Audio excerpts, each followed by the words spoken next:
Hepinize merhaba dostlar. Where Winds Meet oyunu, ismini tam telaffuz edemiyorum hala. Yakında çıkacak, 14 Kasım'da globale açılacak dostlar. Yarın itibariyle ise, yani 12 Kasım itibariyle ise oyunu indirebileceksiniz. Ben de oyunla alakalı siz indirmeden önce hangi sınıfı seçeceksiniz ki oyunda sınıf yok. Onunla ilgili şimdi birazdan bilgi vereceğim. Ya hangi dövüş sanatını, hangi silah kullanacaksınız onlarla ilgili kısaca bilgi vereceğim. Bir ön hazırlık olmuş olacak dostlar. Eğer ki ön kayıt olursanız oyuna güzel ödülleri de verecekler sizlere. Bence şimdiden ön kayıt olup şeye katılın. Yani erken erişime katılın derim dostlar. Şimdi oyunda genel bir bildiğimiz MMOR'daki sınıf sistemi yok dostlar. Bunun yerine dövüş sanatları var. Yani farklı silahlar var. O silahları kullanabiliyorsunuz. Ekstra olarak dövüş sanatları var. İç sanatlar var ve mistik sanatlar olmak üzere 3 tane farklı sanat var. Silah türleri ve özelliklerinden bahsedeyim dostlar sizlere. Kılıçlar. Ya kılıç, tek kılıç. Oyunda size dengeli bir oynanış sunuyor. Yani hem savunma hem de saldırı odaklı. Hasar odaklı. Güç yönleri hızlı kesiyor, komboları hızlı yani. Peri yeteneği yine mükemmel. Bildiğiniz gibi tek kılıçta özellikle şövalyelerde peri yeteneği oldukça yüksek oluyor. Yüksek anlık hasar. Zayıf yönleri orta menzili kötü. Kimler için uygun abi? Böyle ben dengeli oynayın.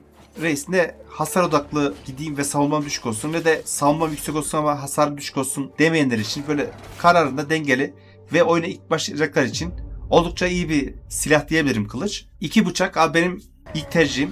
2 bıçak. Oyun tarzı hızlı ve akıcı abi. Genelde bu tarz oyunlarda asasinler kullanır bunu. Son derece hızlı saldırıları var. Yakın mesafede bayağı etkili. Akıcı bir combo sunuyor sizlere dostlar. Düşük menzilli daha zayıf yönleri ise az hasar veriyor ama hızlı vurduğu için o aradaki farkı kapatıyor dostlar. Kimler için uygun derseniz yeni başlayanlar için böyle agresif oynamayı sevenler ve hızlı oynamayı sevenler için bence gayet iyi ki ben de bunu seçeceğim zaten. Ya düşmanların etrafında dönerekten kritik vuruş patlaması yapıyor. Bildiğiniz gibi zaten. Üçüncü silahımız mızraklar abi. Mızrağın güç yönü uzun menzili var. Yüksek hasarı var. Yani bir tane vuruyor ama iyi vuruyor.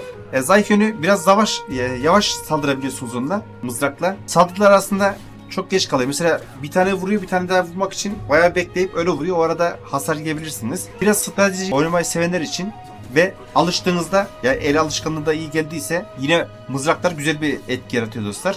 Orta mesafe de iyidir. Partiyle gezerken düşmanları daha çabuk öldürürsünüz. Yani önde tanklar onu oyalarken şövalyeleri falan bir tane mızrağı vurduğunuzda güzel bir hasar verebilirsiniz. Halat dartı abi. Bu Mortal Kombat'taki Scorpion'un silahı var ya, halat var ucunda bir tane mızrak tarzı bir şey var. İkinci silah tercihim de o zaten. 2 tane silah kullanabiliyorsunuz. İkinci silah tercihim de benim Rope Darts diye geçiyor. Hibrit abi uzak ve yani uzaktan da vurabiliyor, yakından da vurabiliyor. Çok seri. Menzil esnekliği, kampçı benzeri geniş saldırıları, kalabalık kontrolü yani birçok MOBA hızlı bir şekilde vurabiliyorsunuz. Oynaması biraz zordur. Master olması biraz pratik gerektiriyor dostlar ama ben yine seçeceğim çok hoşuma gitti çünkü zaten siz de şu anda videoda görüyorsunuz. Çok yönlü savaş taktiği isteyen oyuncular için idealdir dostlar.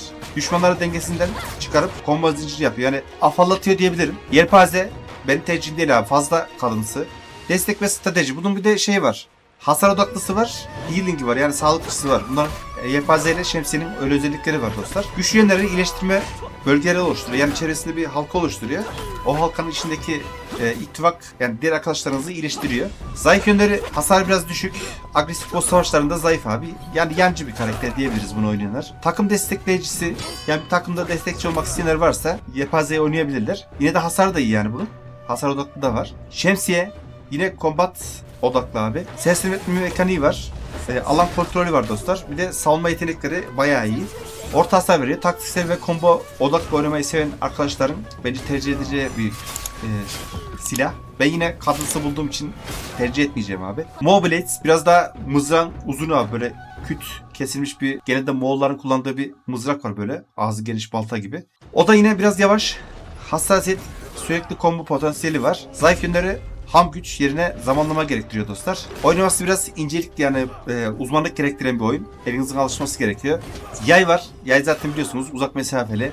Ateş yoklar ve yanma efekti veriyor. Tüm oyunculara yay sahiptir. Silahlardan bağımsız diyor. Yani diğer silahlardan bağımsız yay kullanabiliyorsunuz. Şimdi de geçelim dostlar. Dövüş sanatlarına geçelim. Yani sınıf olmadığı için burada dövüş sanatları okulları var. Onları kullanacaksınız. Oyunda 4 tane ana dövüş sanatı okulu var dostlar ve 8 farklı oyun tarzı bulunuyor bunların. Çan darbesi okulu, gölge diye geçiyor. Silahları kılıç, Gök sarsıcı mızrak diyor. Mızrak oyun tarzı, yakınlık hasarı, düşman okumaya dayalı diyor. Yani yakın mesafe oynayanlar için bu okul idealdir dostlar. Düşman saldırılarının öngörme yeteneği karama etkisi veriyormuş. Tamam. Strateji ve zamanlama odaklı oyuncular için idealmiş bu. Splendor, parlaklık, silahları isimsiz kılıç, isimsiz mızrak, oyun tarzı, şarj edilebilir yetenekleri de uzmanlaşma diyor. Şarj edilebilir şey ya, böyle mesela mızrağı tutuyorsun ya, bir süre basılı tuttuğunda doluyor bunun. Hasar etkisiz doluyor. Doluyor.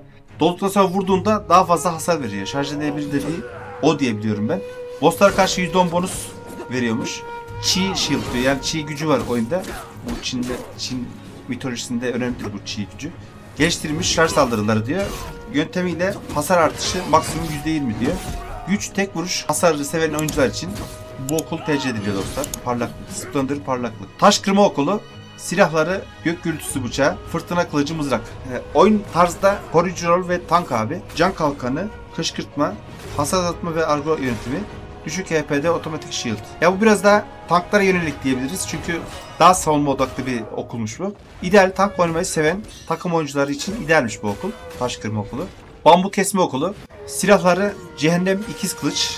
Benimki abi. Ve ölümcül halk dartı. Yani benim okulum bu abi. Rüzgar. Bambu kesme okulu. Kritik hasar ve penetrasyon veriyormuş. Özel yetenekleri bitkin düşmanlara kritik hasar bonusu. Eksternal penetrasyon artışı diyor. Ne demek o? Counter skill kullanımında cooldown'u azaltma. Düşmanın ekstrem defansını %10 yani ignore etme, yani absorbe etme gibi bir şey defansını. Yani tam kritik odaklı sevenler için, DPS sevenler için ideal bir okul abi bu. Yetenek bağı okulu. Şifa yelpazesiyle ruh gölgesi şemsiyesi kullananlar için gerekliymiş. Destek amaçlı. İyileştirme artışı %50. Yani kritik vuruşlara karşı hasar düşürüyor. Su varlığı oluşturma. Gitme yetenekleri. Yani bu da destek karakterleri var ya, iyileştirmeci karakterler. Onların kullanabileceği bir okulmuş. Yeşim okulu. Yine mürekkep yelpazesi. 9 kat şemsiye. Şimdi bu mürekkep yelpazesi ile şifa yelpazesi farklı silahlar. Biri şifacı, biri hasar odaklı. Bu biraz daha mermi uzmanı ve havaya patlama diyor. Skill hasar artışı, havada düşmanlara bonus atma, şarj sistemi 2'ye kadar, uzun mesafe hareket sonrası ağır atak bonusu veriyormuş.